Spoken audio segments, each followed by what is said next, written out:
Musical structure is a huge topic in the world of composition.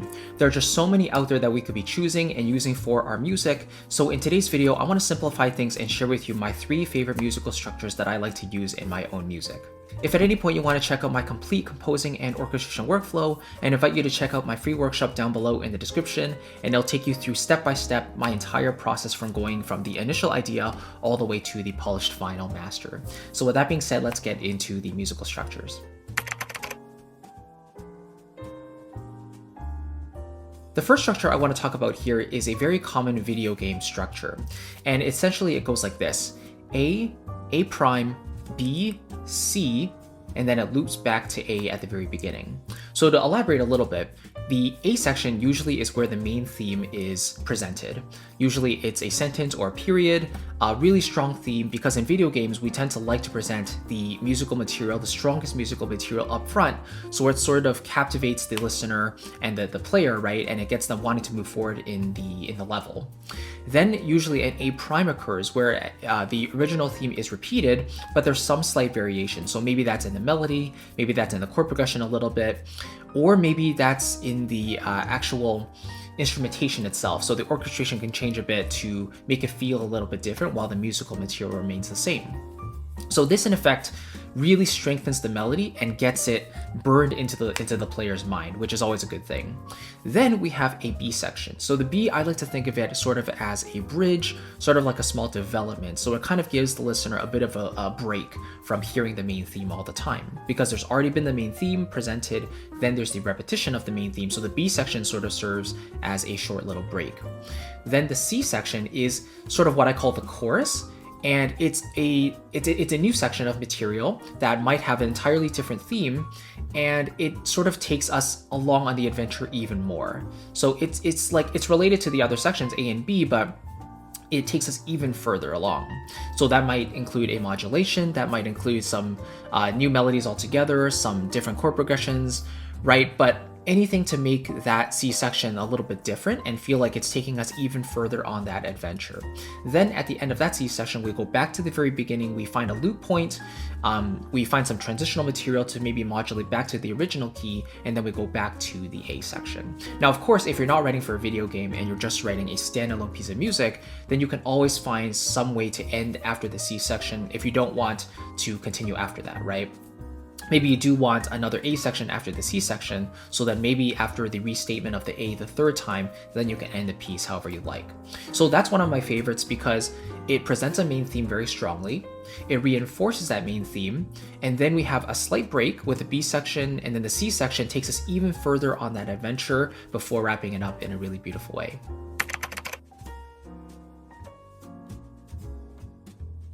The next musical structure that I use quite a lot is the big band structure, or maybe it's more like a showtune structure, but let me quickly go over it with you here. So essentially it's as follows. We have the A section, then we have the B section, and then we have the A section again to sort of restate the theme, and then we sort of have like an instrumental section, sort of like a shout chorus, if you will, used a lot in big band charts. And then after that, we have the B section again, followed by a final A section to wrap up the piece. So basically we have 3 different sections, kind of similar to the video game structure, but instead of a completely different C section, we instead have an instrumental section, assuming it's like a vocal song, right? But if it's an instrumental piece, maybe that shout chorus, maybe it's just an improv section where the soloist can do their own improv over the same chord change.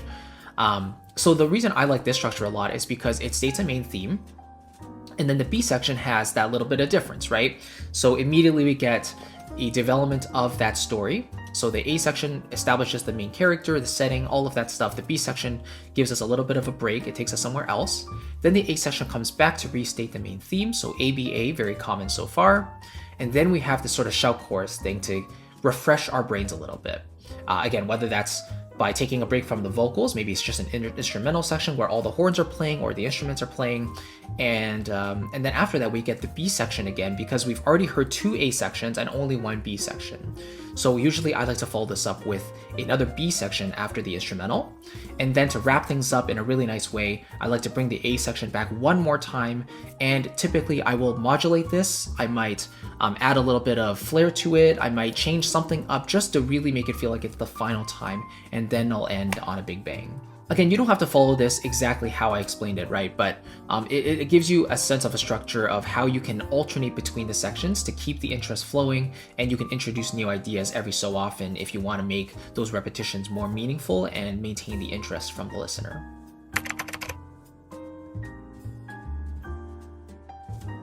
The third and final musical structure that I like to use a lot is the typical pop song structure. And you might be thinking, really? Like a pop song? But yeah, like there's a reason why that structure works so well. And so just to quickly go over that, we have the verse, we have the chorus, which is the main part of the song.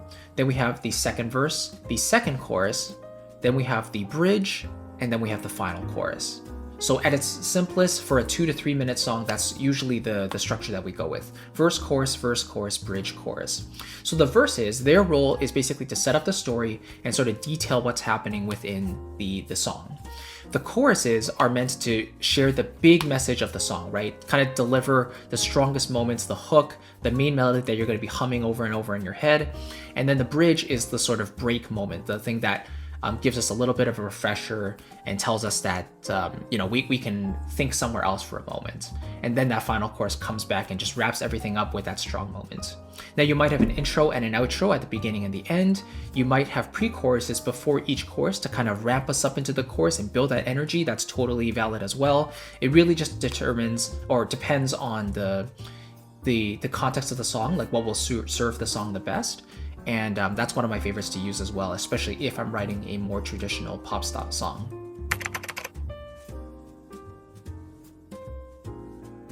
One thing that I really like about all three structures is there is some sort of break in the structure in terms of like there's an instrumental section or there's a bridge, something that kind of takes our mind away from the main material for a moment.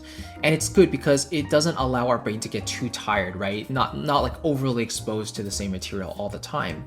So I think in our context, to apply that as composers, whatever structure you choose, it's always nice to have material that's not always strong. And that might contradict with what you personally believe. Like, oh, I want to write material that always resonates with the listener. I want them to remember every single note that I've written. But if you're trying to tell a story, you can't have the climax all the way through. Then it's all highs, there's no lows, there's no contrast, right? So you definitely want to have some moments where things dial back a little bit. Maybe there is no melody, maybe it's just a few chords, maybe it's a pad or ethereal texture that takes us a little bit further, allows us to dream and come along with us on the journey a little bit before you bring back the main musical material one last time. I think that's really, really strong, and something I talk a lot about in my material is the power of contrast, and that's a really great way that you can do that. So if you want to see how I practically apply each of these structures in my own music, I'll link those three pieces down below. You can check them out there and see how these actually sound in real life and see these structures actually play out. I really appreciate you watching. Thank you so very much. And again, if you want to check out my complete composing and orchestration workflow, grab my free workshop down below in the description box. It's about 45 minutes long in terms of all the stuff, all the steps, and you can digest it literally in one sitting and see my step-by-step workflow to go from that initial idea all the way to the polished final master. If you want to check out another video that will help you on your musical journey even further, click right here and it'll take you straight there. Thanks again, and I'll see you in the next video.